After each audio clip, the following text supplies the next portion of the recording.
Bir süredir sevgilimle birlikte kendi oyunumuzu yapma gibi bir isteğimiz vardı. Ama bunun yalnızca aklımızda değil, gerçekte de güzel bir oyun olması gerekiyordu. Uçup kaçmadan, ayakları yere basan ve fantezinin öteye gidebilecek bir fikre ihtiyacımız vardı. O yüzden planlamaya başladık. Aklımızdaki oyun, bizim sevdiğimiz türlerin birleşiminden oluşan, kısacası bize ve bizim gibi insanlara hitap edecek bir oyun olmalıydı. Bu bağlamda sevdiğimiz şeyleri listelemeye başladık. Tahmin edebileceğiniz gibi liste çok hızlı bir şekilde kontrolden çıktı. Ama sonuçta bu oyunu 2 kişi yapacağız. Dolayısıyla fikrimizi biraz sınırlandırmamız gerekiyordu. Biz de oyunun içeriğini sınırlandırdık. Taktiksel oyunları seviyoruz. Bu yüzden oyunun taktiksel bir yönü olmalı. Mesela kule savunma gibi. Sandbox oyunları çok sevmiyoruz. Çünkü 2 kişiyle bile kendi hedefimizi bulmakta zorlanıyoruz. Bu yüzden sandbox oyunları sınırlandırılmış olmalı. İkimiz de oldukça hırslıyız. Bu yüzden belli bir zorluk düzeyine sahip olmalı. Hayatta kalma öğeleri hoşumuza gidiyor. Crafting vesaire bu tür şeyler kesinlikle olmalı. Tekrar oynanılabilirliği arttıracak rastgele sistemlere sahip olmalı. En çok tartıştığımız konulardan birisi ise hikaye. Ben hikayeli oyunları çok sevmiyor olsam da sevgilim bayılıyor. Bu yüzden orta yolu bulup çevresel hikaye anlatımına sahip olması gerektiğine karar kıldık. Artık oyunumuzun ana özellikleri belli. Kamera olarak da izometrik kamera açısını kullanmaya karar verdik. Bunun sevdiğimiz diğer oyunlarıyla kesinlikle bir ilgisi yok. Peki bu kadar hayal kurduk, plan yaptık. Şimdi sıra geldi en önemli soruya.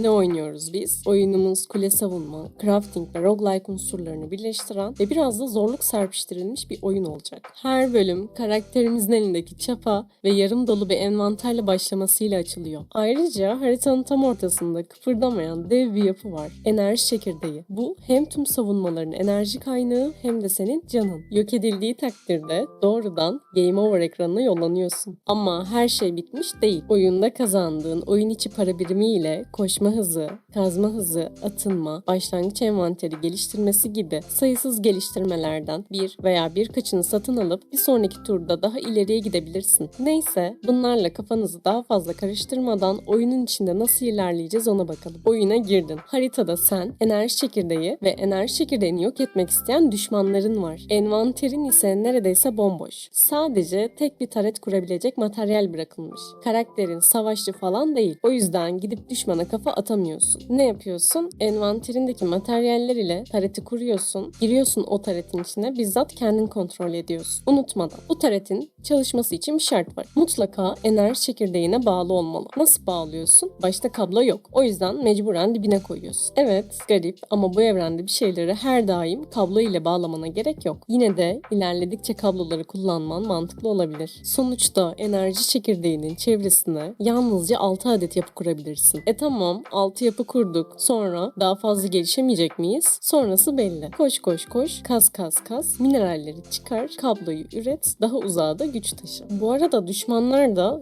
Arkadaşlar bir dakika dinlenelim. Belki oyunca her şey yetişemiyordur. demiyor. Saldırılar sürekli. Yani kaynak mı toplayacaksın, craft mı yapacaksın, savunma mı kuracaksın? Karar vermek sana kalıyor. Süreç durmuyor, düşman beklemiyor. Bazen kaynak toplamak için çekirdeğinin hasar yemesini göze alman gerekebilir. İşte bu da oyunun heyecanlı kısmı. Tabii bir noktadan sonra her bir düşman tipi için sürekli farklı taretin içine gir çık yapmak biraz yorucu olacaktır. İşte burada yapay zeka merkezleri devreye giriyor. Bunlar senin yerini alıp taretleri otomatik kontrol edebiliyor. Ama pahalılar ve hemen ulaşılabilir değiller. Yani riski göze alıp biraz çekirdeğin etrafında oynaman gerekebilir. Ayrıca her bir yapay zeka merkezine sınırsız silaha bağlayabilecek olsan da her birisinin kendine özel ayarları var. Yüksek canlı düşmanları mı hedef almalı, az canlıları mı saldırmalı yoksa sadece belli bir düşmanı mı gözlemeli? Bunları sen belirleyeceksin. Ama o kadar endişelenmene gerek yok. Oyunun zor olmasını istiyor olsak da adil de olmalı. Bu yüzden zorluk aslında sana karşı değil, enerji çekirdeğine karşı olacak. Düşmanlar seni umursamıyor bile. Onlara gidip bile isteye çarpmadığın sürece akıllarında olan tek şey enerji çekirdeğini yok etmek. Yani haritada koşturup materyal toplamaya çalışırken şimdi düşmanlar saldırırsa ve ölürsem oyunu kaybederim diye düşünmene gerek yok. Ayrıca ölsem bile kısa sürede yeniden doğacağından ölmekten de korkmana gerek yok. Ve bir iyi haberimiz daha var. İçinizde ben OP olmak istiyorum diyenler olacaktır. Onlar için her 5 dakikada bir gelecek destek paketlerinin müjdesini vermek isteriz. Aslında bu destek paketleri enerjinizi, merminizi falan yenilemiyor. Tek yaptıkları önünüze sizin seçebileceğiniz 3 adet rastgele güçlendirme sunmak. Bunlar basitçe kinetik taretler daha fazla vurur gibi gibi bir şey de olabilir. Topların saldırı hızını, makinelerin saldırı hızını yükselten ama düşmanları ittirmesini yok sayan bir güçlendirme gibi de olabilir. Seçim sizin. Ve tabii daha anlatmadığımız birçok şey var. Taret çeşitleri, enerji hattı yönetimi, malzeme zinciri vesaire vesaire. Ama bunları şimdi anlatmaya kalkarsak bu video değil Netflix belgeseli olur. O yüzden diğer detaylar bir sonraki devlogda.